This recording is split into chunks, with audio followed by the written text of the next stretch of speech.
आप सभी भक्तों को माधव रामानुज शास्त्री का जय माधवाशीष, जय श्री कृष्णा। आइए पुरुषोत्तम मास की 9वें अध्याय की पावन कथा का रसपान करते हैं। आज की कथा में हम श्रवण करेंगे श्री कृष्ण भगवान के द्वारा क्रोधी मुनि दुर्वासा ऋषि एवं ऋषि कन्या की कथा में भगवान ने किस प्रकार से वर्णन किया। आइए वही समझने का प्रयास करते हैं।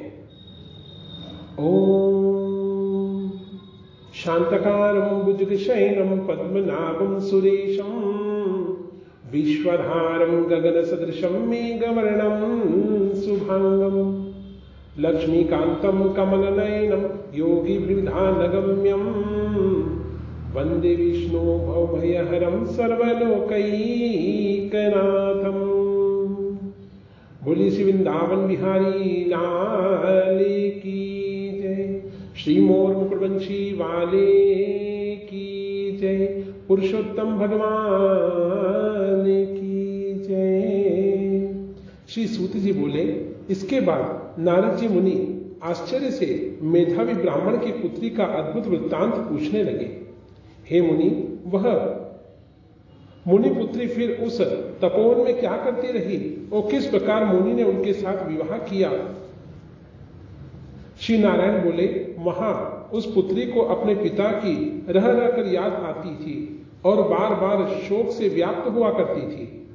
कई वर्ष बीत गए। उस सुने आश्रम में उसकी दशा ऐसी हो गई थी जैसे अपने झुंड से बिछुड़ने पर हिरनी की हो जाती है। जिस प्रकार से हिरणी अपने झुंड से बिछड़ जाती है, शोकाकुल हो जाती है, उसी प्रकार से उस मेधावी ऋषि की कन्या की भी वही स्थिति होने लगी। नेत्रों में अश्रु बहते रहते थे। नेत्रों से अश्रुधारा बहाते हुए हृदय उसका जलता रहता था। आहें भरती रहती थी। जैसे पिटारी में बंद सर्पणी रहती थी, वैसे ही वह आश्रम में निवास करने लगी और अपने दुख के पार की अवधि न देखती हुई चिंता दूर रहती थी। ऐसी कन्या के पास एक दिन भाग्य से प्रेरित उस वन में अपनी इच्छा से क्रोधी मुनि दुर्वासा आए, जिसको देखने मात्र से इंद्र भी थरथर कांपने लगते थे। ऐसे जटाजूट धारण किए मानो साक्षात शिव ही हो। श्री कृष्ण बोले, हे युधिष्ठिर, जिन्होंने बाल्यावस्था में तुम्हारी माता कुंती से सम्मानित होकर प्रसन्न हो देवताओं को आकर्षण कर देने वाली विद्या उन्हें प्रदान की थी, और जिन्होंने, हे राजन, मुझको भी सब देवताओं से पूजित रुक्मणी सहित बेलों के स्थान पर रथ में जोता था। श्री नारायण बोले, हे नारद, दुर्वासा को रथ में बिठाकर वे दोनों जब रथ खींचने लगे, तब राह चलते चलते बड़ी तेज प्यास से रुक्मणी जी के तालू और ओष्ठ सूखने लगे थे। तब जल पीने की इच्छा से रुक्मणी जी ने मुझे इशारा किया। तब कंधे पर रथ का जुआ रखे हुए ही चलते चलते मैंने अपने पैर से के अग्रभाग से धरती को दबाकर भोगवती नदी को प्रकट किया, जिससे वह नदी ऊपर बहने लगी और उतने ही जल से हे महाराज, मैंने रुक्मणी की भारी प्यास को बुझाया। यह देखकर मुनि दुर्वासा को तक्षण महा क्रोध उत्पन्न हुआ और प्रलय काल की अग्नि के समान उठकर कुपित ऋषि ने मुझे श्राप दिया कि हे कृष्ण, तुम्हें रुक्मणी अत्यंत प्रिय है। तुमने उसके प्रेम के कारण अपना महत्व दिखाते हुए मेरा निरादर कर उसे पानी पिलाया है, इसलिए तुम दोनों में परस्पर वियोग होगा। हे युधिष्ठिर, ऐसा उन्होंने श्राप दिया था। वही दुर्वासा ऋषि साक्षात रुद्र अंश से उत्पन्न होते हुए मानव प्रलय काल के रुद्र के समान हो अत्रि ऋषि के उग्र तप रूपी कल्प वृक्ष के अंतिम श्रेष्ठ फल और सती शिरोमणि अनुसुईया के गर्भ से उत्पन्न अतीत मेधावी दुर्वासा नाम के मुनि मानो साक्षात तपस्या ही ने मूर्तिमान होकर अवतार लिया। भगवान कहते हैं, अनेकों तीर्थों के जल से भीगी जटाओं से भूषित ऐसे मुनि को आते हुए देखकर कुमारी ने शोक सागर से निकलकर खड़ी हो धीरता पूर्वक मुनि के चरणों में प्रणाम किया। जैसे जानकी जी वाल्मीकि मुनि को अपने आश्रम में लाई थी, वैसे ही वह भी दुर्वासा ऋषि को अपने आश्रम में ले गई। अर्घ्य पाद्य वन के फलों और नाना प्रकार के पुष्पों से उनका स्वागत करने लगी। अर्घ्य पाद्य अर्थात अतिथि धर्म का पूर्ण रूप से पालन करते हुए मेधावी ऋषि की कन्या दुर्वासा ऋषि को मनोहार करते हुए अपनी कुटिया में ले गई। उनको आसन पर विराजमान किया, उनके दोनों हाथ धुलवाए, उनके चरणों को धोवन किया और वन में जो फल लगे हुए थे नाना प्रकार के पुष्प से उनका पूजन और उन्हें भोग लगाया गया। वह विनय पूर्वक बोली, हे महाभाग, हे अत्रि वंश के सूर्य, आपको नमस्कार है। मुझ दुर्भागिनी के आश्रम में कैसे पधारे? आपके आगमन से मेरा भाग्य उदय हुआ अथवा मेरे पिता के पुण्य प्रभाव से प्रेरित हो मुझे समझाने आए हो। आप जैसे महात्माओं के दर्शन करने मात्र से तथा तीर्थ रूपी चरणों की रज स्पर्श करने से मेरा जन्म और व्रत दोनों सफल हो गए हैं, ऐसा कहकर वह कन्या उनके आगे चुपचाप खड़ी रह गई। तब शिव के अंश से उत्पन्न दुर्वासा मुनि कुछ हंसकर बोले, हे पुत्री, साधु साधु, तूने अपने पितृकुल का उद्धार कर दिया।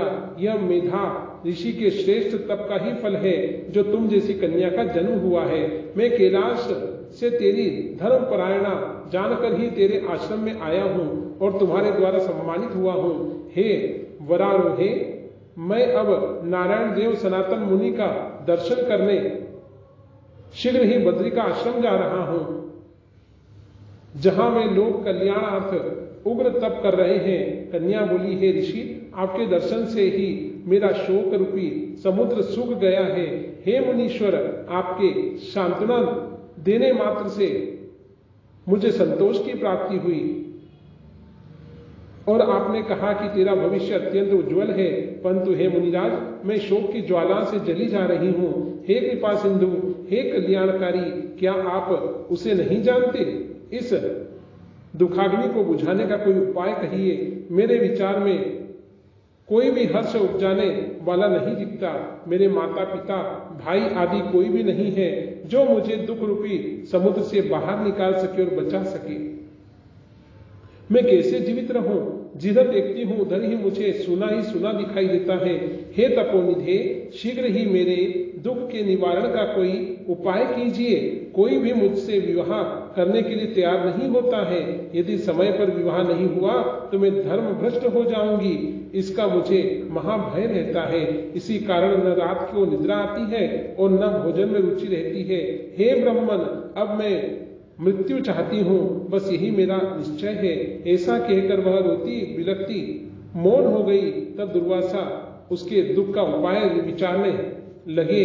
श्री नारायण बोले, इस प्रकार मुनि कन्या के वचन सुन उनका अभिप्राय समझ दुर्वासा मुनि उनके कल्याण का विचार कर अत्यंत कृपा की दृष्टि से उनकी ओर देखकर हितकारी वचन बोले। इति श्री पुरुषोत्तम मास नवम अध्याय संपूर्ण भवतु। बोली श्री पुरुषोत्तम भगवान की जय। अच्युतम केशवम राम नारायणम श्री कृष्ण दामोदरम वासुदेवम भजे श्रीधरम माधवम गोपिका वल्लभम श्री जानकी नायकम श्री रामचंद्रम हरे। भगवान में प्रीति।